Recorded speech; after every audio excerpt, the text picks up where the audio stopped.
அனைவருக்கும் வணக்கங்க. இன்றைக்கி ஞாயிற்றுக்கிழமை மதியத்துக்கு என்ன செய்யறேன்னா, அரிசி பருப்பு சாதம் செய்ய போகிறேங்க. அதுக்கு 1 டம்ளர் அரிசிக்கு 1/4 டம்ளர் பருப்பை 2 டைம் அலசிட்டு ஒரு 45 மினிட்ஸ் நல்லா ஊற வச்சுருங்க.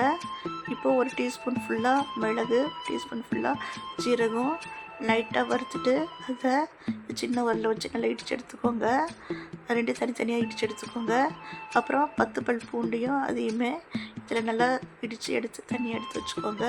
இது வந்து மிக்சியில் போட்டு அரைச்சிடாதீங்க, வந்து டேஸ்ட்டு நல்லா இருக்காது. இடித்து சேர்த்துனியா தான் நல்லாயிருக்கும். அதனால் கண்டிப்பாக நீங்கள் இந்த மாதிரி தனித்தனியாக 3யுமே இடித்து சேர்த்துக்கோங்க. சூப்பர் டேஸ்ட்டாக இருக்கும். இந்த அரிசி பருப்பு சாதம் பார்த்திங்கனாக்கா கோயம்புத்தூரில் ரொம்பவே ஃபேமஸாக இருக்கும். அது எப்படி செய்யலான்னு இன்றைக்கி பார்க்கலாம். இதுக்கு நான் ஒரு பெரிய வெங்காயத்தை நல்லா பொடிசாக நறுக்கியிருக்கிறேன். ஆக்சுவலாக இதுக்கு சின்ன வெங்காயம் சேர்த்தா நல்லாயிருக்கும். என்கிட்ட இன்றைக்கி சின்ன வெங்காயம் இல்லைங்க, அதனால நான் பெரிய வெங்காயம் சேர்த்துருக்குறேன். இல்லை இது சின்ன வெங்காயம் பாதி, பெரிய வெங்காயம் பாதி அப்படி கூட சேர்த்துக்கலாம். நான் இன்றைக்கி போட்டிருக்கிறது 1/2 கிலோ அரிசிங்க. அதுக்கு 2 தக்காளி, ஒரு பெரிய வெங்காயம் சேர்த்துக்கிறேன். நான் மீல் மேக்கர் ஃப்ரை செய்ய போகிறேன். அதுக்கு நல்லா தண்ணி கொதிச்சிருச்சு. 1/2 லெமன் இதில் பிழிஞ்சு விட்டுட்டேன். லெமன் ஏன் பிழிகிறேன்னு பார்த்தீங்கன்னாக்கா, இதில் ஒரு ஸ்மெல் வரும் மீல் மேக்கரில், அது அப்படியே எடுத்துரும். கொதிக்கிற தண்ணியில் 1/2 கப் மீல் மேக்கரை போட்டுட்டு நல்லா கலந்து விட்டுட்டு மூடி வச்சுட்டு ஒரு 5 மினிட்ஸ் குக்கரில் 3 டேபிள் ஸ்பூன் ஆயில் ஊற்றிக்கோங்க. ஊற்றிட்டு ஆயில் நல்லா ஹீட் ஆகட்டும்.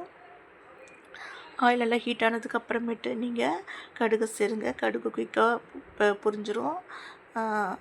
அதுக்கப்புறம் பார்த்திங்கனாக்கா கடுகு நல்லா வெடிச்சதையும் இதில் நான் கட் பண்ணி வச்சுருக்கிற வெங்காயத்தையும் சேர்க்க போகிறேன். அதுக்கு முன்னாடி 3 காஞ்ச மிளகாவை சேர்த்துட்டேன். கட் பண்ணி வச்ச வெங்காயத்தை சேர்த்துட்டேன். வெங்காயத்தோட பக்குவம் எப்படின்னு பார்த்தீங்கன்னாக்கா, கோல்டன் ப்ரௌன் கலரில் வரணும். கருவேப்பிலை சேர்த்துட்டேங்க. கருவேப்பிலும் பச்சை மிளகாயும் இதில் ஆட் பண்ணிக்கலாம். ஆட் பண்ணிக்கிட்டிங்கன்னா செம்ம டேஸ்ட்டாக இருக்கும். இது பார்த்திங்கனாக்கா 3 வரமிளகா, 3 பச்சை மிளகாய் விதை நான் இதில் சேர்த்துருக்கிறேன். உங்களுடைய காரம் எக்ஸ்ட்ரா தேவைன்னா இன்னும் 2 மிளகாய் கூட நீங்கள் ஆட் பண்ணிக்கலாம். கட் பண்ணி வச்ச 2 தக்காளி சேர்த்துட்டேன். 2 டேபிள் ஸ்பூன் குழம்பு மிளகாத்தூள் சேர்த்துருக்குறேங்க. குழம்பு மிளகாத்தூள் இல்லாதவங்க சாம்பார் தூள் 2 டேபிள் ஸ்பூன் சேர்த்துக்கோங்க. அது இல்லாதவங்க 1 டீஸ்பூன் மிளகாத்தூள், 1/2 டீஸ்பூன் மல்லித்தூள் சேர்த்துக்கோங்க. அது ரொம்ப நல்லாயிருக்கும். ஆனால் குழம்பு மிளகாத்தூள் சாம்பார் தூளை போட்டிங்கன்னா டேஸ்ட்டு சூப்பராக இருக்கும். இப்போ இதுக்கு தேவையான உப்பு சேர்த்துட்டோங்க. சேர்த்துட்டு அதை நல்லா வதக்கி விட்ருங்க. வதக்கி விட்டு மூடி விட்ருங்க. மூடி சிம்மில் வச்சுருங்க. எண்ணெய் தெளிஞ்சு வரட்டும். எண்ணெய் சூப்பராக தெளிஞ்சு வந்துருச்சு. இது நல்லா கிளறிக்கோங்க. கிளறிக்கிட்டு 1 டம்ளர் அரிசி, 1/4 டம்ளர் பருப்பு, இதுக்கு 1 1/4 மொத்தம். அதுக்கு முன்னாடி பார்த்திங்கன்னா இடித்து வச்ச மிளகு, ஜீரகம், பூண்டு இதை தனித்தனியாக பிடிச்சு வச்சதை சேர்த்துருங்க. இந்த மாதிரி நீங்கள் செஞ்சு பாருங்கள்.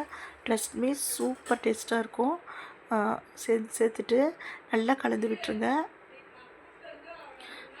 கலந்து விட்டதுக்கப்புறம் இதுக்கு தேவையான அளவுக்கு தண்ணி, 1 டம்ளர் அரிசி 1/4 டம்ளர் பருப்பு சொல்லியிருக்கிறேன். 1 1/4க்கு நான் கணக்குக்கு 1.5 எடுத்துக்கிட்டேன். 3 கப் தண்ணி ஊற்றிருக்கிறேன். 3 டம்ளர் தண்ணி ஊற்றிருக்கிறேன். மல்லித்தலை சேர்த்தது நான் எடுக்கலை. மூடி போட்டுருங்க. தண்ணி நல்லா கொதித்து வரட்டும். தண்ணி கொதிச்சதுக்கப்புறம் நம்ம ஏற்கனவே ஊற வச்சு வடித்து வச்ச அரிசியும் பருப்பையும் இதில் கலந்து சேர்த்துடலாம். தண்ணி கொதிச்சு நல்லா கலந்து விட்டுட்டு இப்போ நம்ம அரிசியும் பருப்பையும் இதில் சேர்த்துடலாங்க. சேர்த்துட்டு நீங்கள் நல்லா கலந்து விட்டுருங்க.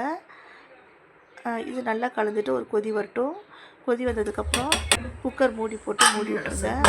மூடி விட்டு மீடியம் ஃப்ளேமில் 3 விசில் வச்சுடுங்க. என்னோடய அரிசிக்கு இப்படி இருக்குது.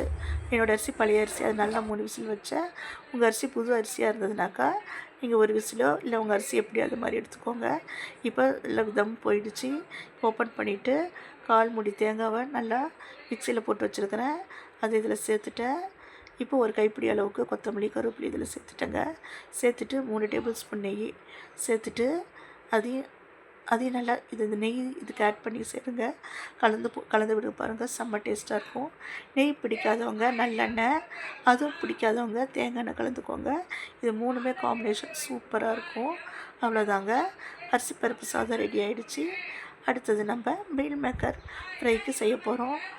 நம்ம ஏற்கனவே தண்ணியில் வச்சுருந்த மீல் மேக்கரை நல்லா பிழிஞ்சு எடுத்துக்கிட்டு இதில் உப்பு தேவையான அளவுக்கு உப்பு, 1/2 டேபிள் ஸ்பூன் பிரியாணி மசாலா, சின்ன டீஸ்பூனில் மிளகாய்த்தூள் சேர்த்துருக்கிறேன். இது பார்த்திங்கனாக்கா கார்ன்ஃப்ளவரில் வந்து மிளகாய்த்தூள் கலந்து வச்சுருந்துருந்தேன், அதை சேர்த்துருக்கிறேன். 1 டீஸ்பூன் ஃபுல்லாக இஞ்சி பூண்டு பேஸ்ட்டு, இது அரிசி மாவு சேர்த்துருக்குறேங்க. சேர்த்துட்டு அதையும் நல்லா கலந்துக்கோங்க. கலந்து விட்டுட்டு ஒரு டீஸ்பூன் மைதா மாவு சேர்த்துருக்குறேங்க. அதையும் இதில் நல்லா சேர்த்துக்கோங்க. சேர்த்துட்டு ஒரு 1/2 ஹவர் நல்லா ஊற வச்சுட்டேன்.